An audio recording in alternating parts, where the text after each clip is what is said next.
For today's video, ito nga pala yung ginawa natin, yung Toyota Prius. So na-repair na natin yung upper gauge nya, yung dito. Ayan. So next natin yung yun sa navigation radio. Ayan. Tinanggal na rin natin. Hindi na natin pinakita kung paano siya kinalas.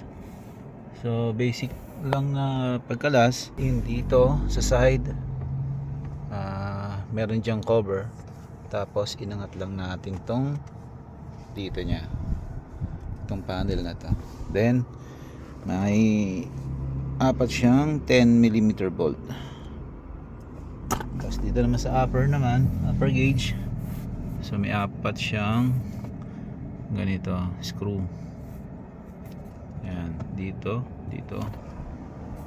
tsaka yan. So ngayon guys, binabalik na natin So pagtanggal naman dito guys sa upper gauge nya, dito sa pillar nya kabilaan, tatanggalin mo siya. Tapos iangat mo to, angat mo lang to, kahit hindi nya tanggalin ng buo, angat nyo lang. Then yung cover dito, yun, tatanggalin lang din yun. Ang pagtanggal nun is yung pahatak siya, yung mga clip nya kasi dito. Then yun, tatanggalin nyo na yung mga screw dito, yung apat. And make sure wag nyo masyadong hatakin kasi may yan may socket. So yun lang, tatanggalin nyo lang. So ayan, naging success naman tayo dito sa ating ginawa. Ayan guys, makikita nyo yan, papakita ko mamaya yung itsura nyan. Sobrang wala kang makita talaga, as in. Tapos dito naman sa navigation radio nya, medyo fade na rin, i-repair na rin natin yan mamaya. So guys, dagdag ko lang sa side nitong cover ng dashboard, meron siyang mga plastic clip sa kabilaan yan. Tapos dito sa side na to, meron din siyang ganito, nag-iisa, bago nyo matanggal tong panel na to. So ayun lang guys, maraming salamat. So ayun guys, tapusin muna natin ito kasi tinambakan tayo ng trabaho guys Ito pa yung next natin Alfa Romeo. Tapos may dumating pa tayong isang Land Rover. So tara, simulan na natin ito.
Okay guys, natapos na rin natin tong radio navigation display.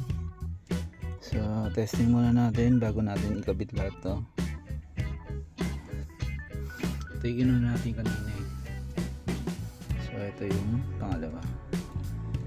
Okay, open natin. Ayan guys, okay na. Check na lang natin tong mga itong touchscreen. So okay, working siya.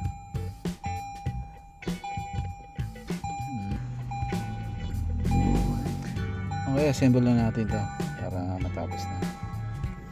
Okay, ayun, at nakabitan natin lahat, assemble na natin. So ito na yan guys, diba, ganda niya na, kompleto na lahat guys. Tutuwa na yung owner na ito.